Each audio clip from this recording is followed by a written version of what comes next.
आपके यहाँ चुनाव बिल्कुल चरम पे है। आपका पुराना क्षेत्र है, जब लोग बीच जा रहे हैं तो कुछ पुराने काम, कुछ नए वादे, कैसे पूरे चुनाव को आगे बढ़ा रहे हैं? केंद्र सरकार की योजनाएं ऐसी बन गई हैं, जैसे सड़क नीति हो गई, जल नीति हो गई, शिक्षा नीति हो गई, तो नॉर्म्स में जो जो आते रहते हैं वहाँ विकास ऑटोमेटिक भी हो रहा है। बाकी अपनी सुझाव और प्रस्ताव देते रहते हैं। तो यहाँ तो आगरा पे तो कमाल हो गया है ना कि यमुना के किनारे बसा हुआ शहर गंगा जल पी रहा है। स्मार्ट सिटी हो गई, मेट्रो चलना शुरू हो गई है, एयरपोर्ट से 6 फ्लाइटें हो गई हैं जो 90 साल में एक होती थी। सिविल एयरपोर्ट के लिए ज़मीन 100% एक्वायर हो गई है, पूरा पैसा दे दिया गया, पूरे बेनामे हो गए, सहमति हो गई है, पर्यावरण की क्लियरेंस हो गई है और टेंडर प्रोसीजर में शुरू हो रहा है। तो ये काम सब पिछले 5 साल के और 10 साल के हैं, क्योंकि डबल इंजन की सरकार की वजह से ये सब हुआ है। क्राइम की राजधानी होला कहलाती थी ये इलाका, इटावा, एटा, मैनपुरी, फिरोजाबाद, आगरा। तो रात 2 बजे 2:30 बजे बारात से शादियों से लौटती हुई महिलाएं जेवर पहन के आ रही हैं। ऐसा दृश्य गुजरात में दिखता था जो आजकल उत्तर प्रदेश में दिख रहा है। फिर इस लोकसभा की 5 विधानसभाएं, पांचों का मिजाज अलग है। तो गांव में तो सड़क, स्कूल, बिजली, पानी, नाली, खरंजा यही चाहिए उनको। शहर में दूसरी बातें होती हैं। तो सांसद निधि से, विधायक निधि से, राज्य की योजनाओं से, केंद्र की योजनाओं से और अपने अथक प्रयासों से जैसी कोई योजना घोषित होती है, सबसे पहले आगरा में उसको उतारने की कोशिश करते हैं। क्योंकि 6 कार्यकाल में जीत चुका हूँ, लगभग सभी आईएएस अफसर जानते हैं और सभी मंत्री सीनियर कोई नहीं है, या तो समकक्ष हैं या जूनियर हैं उत्तर प्रदेश में। मैं और मुख्यमंत्री जी साथ में चुनाव जीतना शुरू किए थे। इसका मुझे लाभ बहुत मिल रहा है, मेरे अपने संबंधों का। फिर नीचे अब 5 एमएलए हमारे हैं, जिला पंचायत अध्यक्ष हैं, मेयर हैं, नगर पालिकाओं के चेयरमैन हैं, सभी ब्लॉक प्रमुख हैं, सब मिलकर के आगरा का विकास कर रहे हैं। तो जीत को लेकर आश्वस्त नजर आते हैं या कहीं कुछ? दिल्ली से आप चले होंगे तो कहाँ आकर के सबसे ज़्यादा राहत मिली है आपको, और मेरे से कहने से थोड़े होता है। जनता ने आगरा में 5 लाख का, 4 लाख का ऐसे उद्घोष करना शुरू कर दिया। उनसे कार्यकर्ता कहने लगे, फिर पदाधिकारी। तो मैं ओवर कॉन्फिडेंस में नहीं हूँ। अगर आप 4 लाख से जीत रहे हैं या 5, पिछली साल में, पिछले इलेक्शन में 2.5 लाख से जीता था, तब जब सपा बसपा लोकदल एक थी। अब लोकदल हमारे साथ है, सपा बसपा अलग है। तो 19 में डर लगता था और उसमें बड़े मार्जिन से जीत हुई। तो 24 तो पूरे यूपी के लिए आसान है। लेकिन जैसे पिछली बार तो सपा बसपा लोकदल साथ थे, इस बार सपा और कांग्रेस साथ है। कांग्रेस तो यहाँ कुछ है ही नहीं है ना। तो राहुल गांधी यहाँ लड़ नहीं सकते, वरना 2-2 हाथ उनके साथ भी करने की इच्छा थी। मैं अखिलेश यादव से लोकसभा एवं विधानसभा दोनों लड़ चुका हूँ। डिम्पल यादव जी से लोकसभा, उनके भाई अक्षय से लोकसभा। यहाँ कांग्रेस का ना तो कोई एडमायरर है ना वोटर है। यहाँ एमएलए के चुनाव में कांग्रेस और उसके गठबंधन की एक की भी जमानती नहीं बची। कांग्रेस जलेसर लोकसभा जहाँ मैं एमपी होता था, 96 में उनकी जमानत जब्त हुई, 98 में जमानत जब्त हुई, 99 में जमानत हुई, 2004 में, 2009 में हमेशा जमानत जब्त हुई। जैसे आपने बताया आप अखिलेश के सामने लड़ चुके हैं, और बड़े बड़े नेताओं के सामने आप लड़ चुके हैं, राहुल गांधी से लड़ने की इच्छा थी, लेकिन जो प्रत्याशी सामने हैं उनको आप कैसे आंकते हैं? एक्चुअली क्या है, राजनीति इतनी नीचे आ जाएगी ये कभी उम्मीद नहीं थी।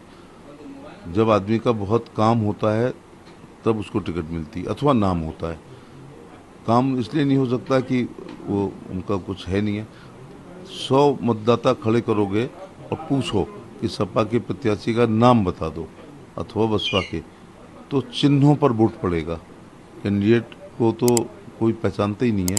या शिनाख्त करवा दो कि 10 महिलाओं में एक बीएसपी वाली कैंडिडेट को खड़ा कर दो और महिलाओं से या पुरुषों से कहो कि बताओ इसमें प्रत्याशी कौन है।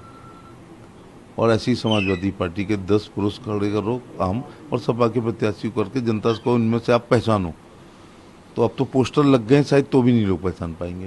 तो इतना राजनीतिक पतन होगा इसकी उम्मीद नहीं थी। उसके पीछे केवल एक कारण है कि मोदी जी के कामों के आगे योगी जी के काम, लाभार्थियों का जो समर्थन और मेरा अपना जो थोड़ा बहुत है, उसकी वजह से हारने के लिए कोई नहीं लड़ना चाह रहा है। अब केवल पड़ोसी हमें नहीं जानते हैं, इसलिए एक चुनाव लड़ लिया जाए तो लोग जानने लगेंगे। तो जिस तरीके से आपने कहा कि ये आगरा दलितों की राजधानी है, उसको उत्तर प्रदेश में दलित राजधानी कहते हैं, लेकिन आपकी जात के ऊपर बार बार सवाल आता है। जब भी चुनाव आता है तो एक सवाल आता है, चुनाव में क्यों आता है? चुनाव में ही क्यों आता है? इस काम के लिए पिछले 3 चुनाव हो गए हैं। तो ये एक राजनीतिक रूप से प्रेरित कुछ लोगों के द्वारा कराए जाते हैं। एक आखिरी सवाल सर, आपने अपने कई काम गिनाए सर, आगे जब आप यहाँ से सांसद बनेंगे तो क्या क्या आपकी जनता के प्रति क्या क्या जो जनता मांगेगी, जो कहेगी, हालांकि मैं खुद महसूस करता हूँ अभी, लेकिन जहाँ की हर देखो ये एक कभी किसी शहर का एक घोषणा पत्र पता नहीं कैसे लोग कर देते हैं। हर गली की एक गली है जिसमें ईंटें लगी हुई हैं, सीमेंट नहीं है, तो उसके लिए तो वही है सब कुछ। कहीं पानी नहीं है तो उसके लिए पानी हर कुछ है। इवन कहीं पार्क की बाउंड्री नहीं है तो वो पूरा कॉलोनी कहती है बस ये बाउंड्री बन जाए, अथवा लाइट लग जाए, अथवा पेयजल। तो ये हमारे बूथ अध्यक्ष जो होते हैं या मंडल अध्यक्ष होते हैं, ये साल भर भ्रमण करते हैं और उनके ही लगाए प्रोग्रामों में मैं जाता हूँ। तो वो एक हम लोगों के पास पूरा विकास की सूची होती है, जैसे धन आता रहता है प्राथमिकता के आधार पर लगता रहता है। कुछ बड़े काम हैं, जैसे मैं इसको टालूंगा नहीं, बैराज आगरा के लिए जब मैं पैदा हुआ था तब से सुन रहा हूँ। तो हमारे पूर्वजों ने इसको उलझाया कि यमुना की अप स्ट्रीम में बने या डाउन में। एक विधायक की अप में ज़मीन थी, एक की डाउन में थी। मैं ये कहता हूँ और ओपनली कहता हूँ, जिसको मुख्यमंत्री जी के मंच पे कहा, जल विशेषज्ञों को तय करना चाहिए कहाँ बनना चाहिए, जो इसके सिंचाई विभाग के हैं। एमएलए एमपी कैसे तय कर सकता है? फिर मेरी ना अप में ज़मीन है ना डाउन में ज़मीन है। वाटर लेवल ऊपर उठना चाहिए। 15 में से 14 ब्लॉक डार्क हैं, पर्यटन को बढ़ावा मिलता है, वाटर स्पोर्ट्स होते हैं, ताजमहल की नींव को भी मॉइस्चर मिलेगा, और सभी पर्यटन रिवर फ्रंटों पर बहुत ज़्यादा होता है। इवन भारत में भी, लखनऊ में गोमती रिवर हो या अहमदाबाद में जो साबरमती का रिवर फ्रंट है, अमेरिका और जापान के राष्ट्रपतियों को भी प्रधानमंत्री जी वहाँ घुमाते हैं। मुख्यमंत्री जी ने सैद्धांतिक सहमति दे दी है।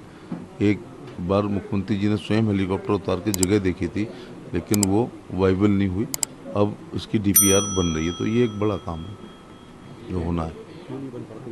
आप 2 बार से लगातार हैं, बीजेपी इस बार 4थी बार यहाँ पे अपना दावा पेश कर रही है, तो क्या मुश्किल? पहले तो जो रबर वाला बन रहा था उसको लास्ट में जाके विशेषज्ञों ने कहा कि यदि कोई बहुत बड़ी फ्लड आई कभी, या नदियों को जोड़ने का काम हो रहा है उसमें पानी बढ़ा, या प्राकृतिक कोई आपदा आई, तो फिर उससे नुकसान होगा। तो अब जो है इस पे डीपीआर पे विशेषज्ञ लोग काम कर रहे हैं। जाम भी बड़ा समस्या है यहाँ के लिए लोग। मेट्रो के आने के बाद निजात पाएंगे, ओवर ब्रिजेज बन रहे हैं और आगरा के रिंग रोड्स बन रहे हैं। तो आगरा क्या है, ग्वालियर वाले highway, NH1, NH3, Yamuna expressway, Lucknow expressway, फिर ये जो मथुरा वाला है, तो एक दिल्ली जैसे जाना होता है उसे आगरा होके ही जाना पड़ता है। तो आगरा सेंटर पॉइंट है, तो उसकी वजह से, लेकिन अब रिंग रोड्स बनने से, मेट्रो बनने से जाम में निजात मिलेगी।